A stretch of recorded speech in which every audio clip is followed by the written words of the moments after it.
बहुत से स्टूडेंट्स की रिक्वेस्ट पर आज मैं मैट्रिक्स मल्टीप्लिकेशन पर एक और वीडियो बना रहा हूँ।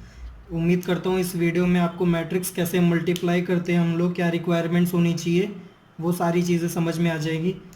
तो यहाँ पर हमारे पास गिवन कंडीशंस क्या होनी चाहिए, हम कब मल्टीप्लाई कर सकते हैं, जब हमारे पास सपोज कर लेते हैं कैपिटल ए एक पी क्रॉस क्यू मैट्रिक्स है और कैपिटल बी हमारे पास एक आर क्रॉस एस मैट्रिक्स है।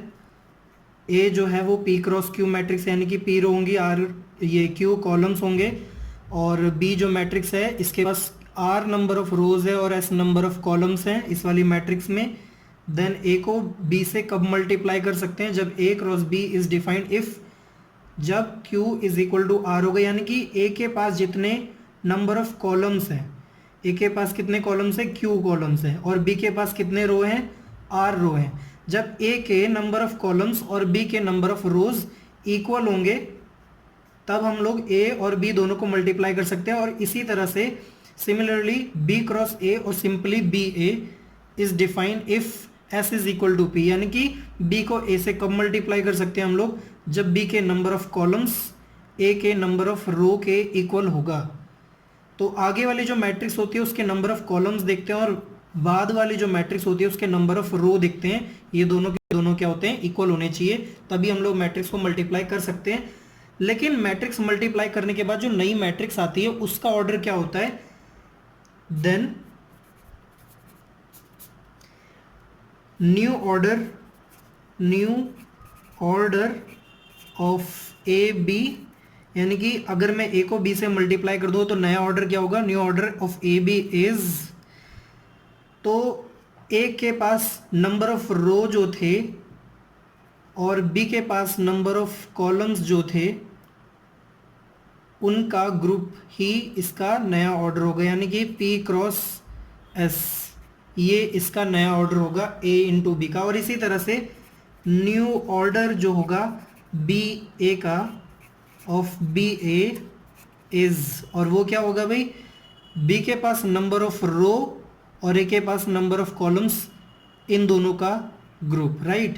तो बी के पास कितने नंबर ऑफ रो है, आर, और ए के पास कितने नंबर ऑफ कॉलम्स हैं, क्यू, तो ये बी ए का न्यू ऑर्डर होगा। तो हम लोग देखते कैसे हैं इसका, मैं एक स्ट्रक्चर आप लोगों को समझा सकता हूँ।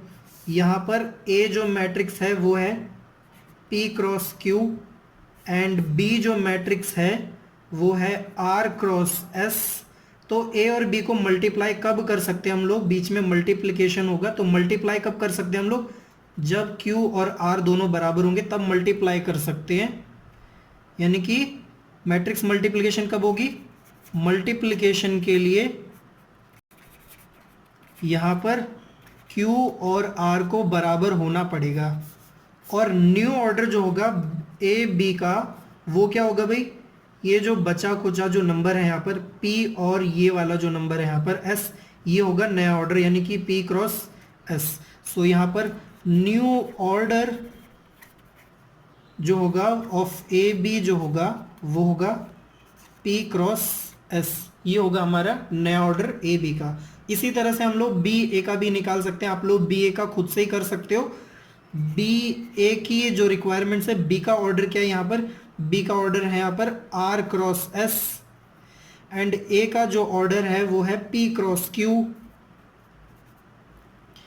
तो मल्टीप्लिकेशन कब पॉसिबल होगा, जब एस और पी दोनों बराबर होंगे, और नया ऑर्डर क्या होगा, आर और क्यू का मल्टीप्लिकेशन, यानी कि न्यू ऑर्डर जो होगा ए बी ए का of B A is R cross S, sorry Q, R cross Q, ये होगा नया ऑर्डर बी ए का। तो मैं एक एग्जाम्पल ले लेता हूँ, एग्जाम्पल से हम लोग देखते हैं कि किस तरह से मल्टीप्लाई करते हैं हम लोग। सपोज कर लेते हैं कि यहाँ पर मुझे कुछ मैट्रिक्स दी हुई है, एक मैट्रिक्स ले लेते हैं यहाँ पर एग्जाम्पल के लिए, capital A which is A B C D, and इसी तरह से मैं एक और मैट्रिक्स कैपिटल बी ले लेता हूँ जिसके पास कुछ एलिमेंट्स हैं 1 2 3 4 5 एंड 6, तो ऑब्वियसली ए का ऑर्डर जो है वो 2x2 है और बी का ऑर्डर जो है वो है 2x3। तो हमें फाइंड आउट करना है ए बी एंड बी ए। तो क्या ए और बी दोनों को मल्टीप्लाई कर सकते हैं हम लोग? ए और बी को मल्टीप्लाई किया जा सकता है।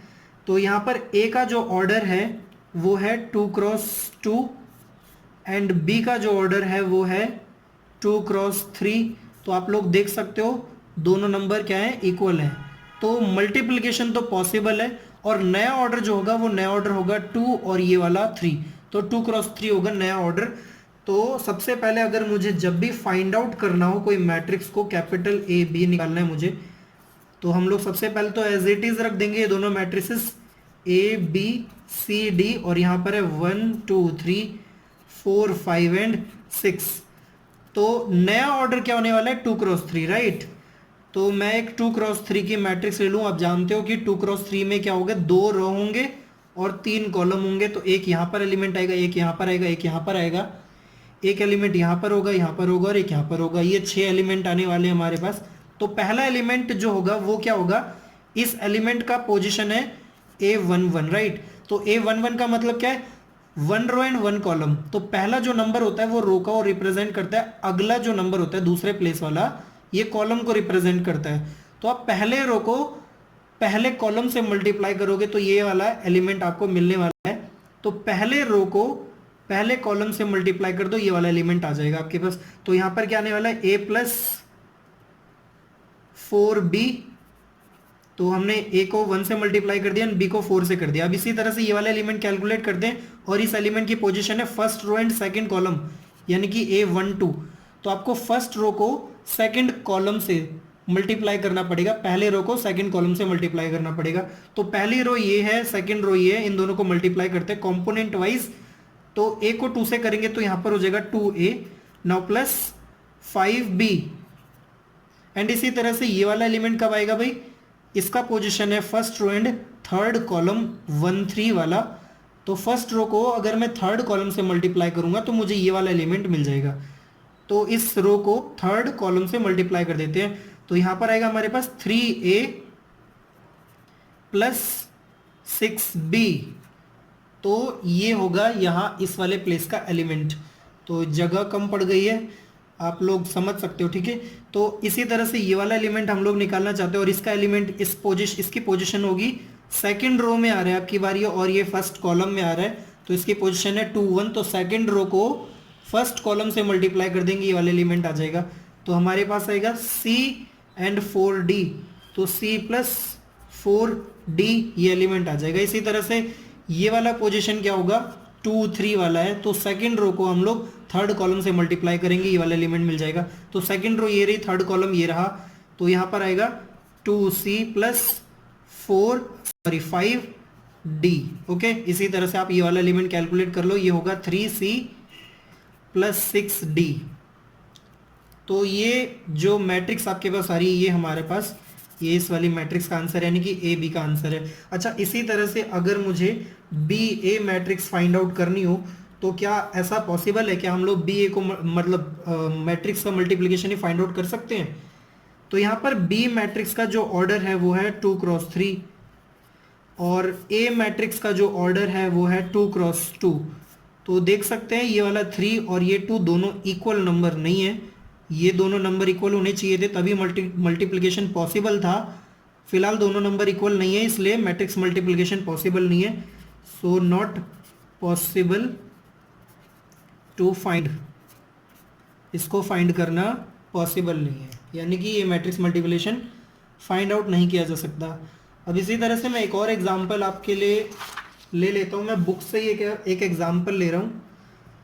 क्वेश्चन है यहाँ पर, मुझे मल्टीप्लाई करना है 1 2 3 इस मैट्रिक्स को 2 3 एंड 4 इस वाली मैट्रिक्स से। तो इस वाली मैट्रिक्स का जो ऑर्डर है वो है 3 रो है और एक कॉलम है। तो 3x1 है इस वाली मैट्रिक्स का ऑर्डर, और इस वाली मैट्रिक्स में केवल एक रो है और 3 कॉलम है। तो ये इसका ऑर्डर है। तो यहाँ पर 1 और ये वाला 1 दोनों इक्वल है, इसका मतलब मैट्रिक्स मल्टीप्लिकेशन पॉसिबल है। और नया ऑर्डर क्या होगा, 3x3। तो ये नया ऑर्डर होगा हमारे पास। तो इस वक्त मेरे पास 9 एलिमेंट आने वाले हैं, 3 रो होंगे और 3 कॉलम होंगे, राइट। तो पहला प्लेस कब आएगा, जब हमारे पास ये 1 1 वाला प्लेस है, यानी कि फर्स्ट रो को फर्स्ट कॉलम से मल्टीप्लाई करेंगे, ये वाला एलिमेंट आ जाएगा। तो फर्स्ट रो को मैं फर्स्ट कॉलम से मल्टीप्लाई कर दूं, 1 × 2, ये आ जाएगा। इसी तरह से A12 ये वाला एलिमेंट कब आएगा, फर्स्ट रो को सेकंड कॉलम से मल्टीप्लाई करेंगे तो ये वाला एलिमेंट आएगा, इस प्लेस का एलिमेंट आएगा। तो फर्स्ट रो को सेकंड कॉलम से मल्टीप्लाई करेंगे, यानी कि 3। इसी तरह से A13 हम लोग कैलकुलेट करेंगे, 13 का मतलब है first row and third column. तो फर्स्ट रो को थर्ड कॉलम से मल्टीप्लाई करेंगे तो हमारे पास आएगा 4, ये वाला एलिमेंट भी आ गया। इसी तरह से हम लोग ये वाला प्लेस भी निकाल सकते हैं, ये प्लेस होगा सेकंड रो और फर्स्ट कॉलम का। तो सेकंड रो को फर्स्ट कॉलम से मल्टीप्लाई करेंगे, ये वाला एलिमेंट आ जाता है। सेकंड रो ये रहा, फर्स्ट कॉलम ये रहा, इन दोनों को मल्टीप्लाई करेंगे तो 4 आएगा। इसी तरह से ये वाला एलिमेंट आएगा 2 और 2, यानी कि second row and second column. तो सेकंड रो को सेकंड कॉलम से मल्टीप्लाई करेंगे तो 6 आ जाएगा, देन 8 आ जाएगा। इसी तरह से third row and first column, right. तो थर्ड रो को फर्स्ट कॉलम से मल्टीप्लाई करेंगे, 6 आ जाएगा। थर्ड रो को थर्ड सेकंड कॉलम से मल्टीप्लाई करेंगे, 9, ये वाला एलिमेंट आ जाएगा। एंड ये है third row and third column, that means third row को थर्ड कॉलम से मल्टीप्लाई कर देंगे तो ये एलिमेंट आ जाएगा, यानी कि 12 है ये। तो ये आंसर है, इन दोनों मैट्रिक्स को मल्टीप्लाई करेंगे तो ये वाली मैट्रिक्स आएगी। तो मैं यहीं पर स्टॉप कर रहा हूँ मैट्रिक्स मल्टीप्लिकेशन के कॉन्सेप्ट को। आप लोग बहुत सारे क्वेश्चंस ट्राई आउट कर सकते हो। कुछ प्रॉपर्टीज भी होती है मैट्रिक्स मल्टीप्लिकेशन से रिलेटेड, वो प्रॉपर्टीज क्या है मैं जाते जाते आप लोगों को बता देता हूँ। पहली प्रॉपर्टी यहाँ पर कि ए और B is not equal to B into A in general, यानी कि हर बार ए बी को मल्टीप्लाई करने पर हमें बी ए नहीं मिलता। यानी कि ए को बी से मल्टीप्लाई करे, बी को ए से मल्टीप्लाई करे, जरूरी नहीं है कि दोनों बराबर है। हम लोगों ने ये एग्जांपल देखा था जिसमें मैं ए और बी को मल्टीप्लाई कर रहा हूँ, मैट्रिक्स आ रही है, लेकिन बी को ए से मल्टीप्लाई कर तो मैट्रिक्स नहीं आ रही है। तो बराबर कैसे होगी, जब एक तरफ मैट्रिक्स आ रही है एक तरफ मैट्रिक्स नहीं आ रही है, तो जरूरी नहीं है कि ये दोनों इक्वल हो। सेकेंड प्रॉपर्टी है कि अगर मैं ए को किसी भी आइडेंटिटी मैट्रिक्स से मल्टीप्लाई करूं तो मेरे पास हमेशा ए आएगा, where I is an identity matrix. तो किसी भी मैट्रिक्स को आप ए से आइडेंटिटी मैट्रिक्स से मल्टीप्लाई करोगे तो आपके पास वापस से वही मैट्रिक्स फिर से आ जाती है।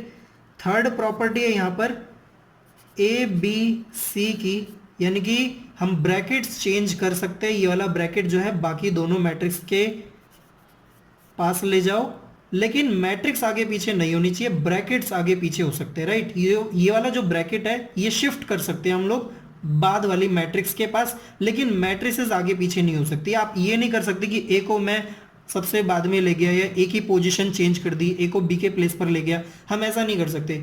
मैट्रिक्स सबसे पहले जो थी वही रहेगी, ब्रैकेट्स चेंज हो सकते हैं। तो ये 3 प्रॉपर्टीज हैं, कुछ सबसे ज़्यादा इंपॉर्टेंट आपको ये चीज़ें ध्यान में रखनी चाहिए। तो आज के लिए बस इतना ही, थैंक यू सो मच।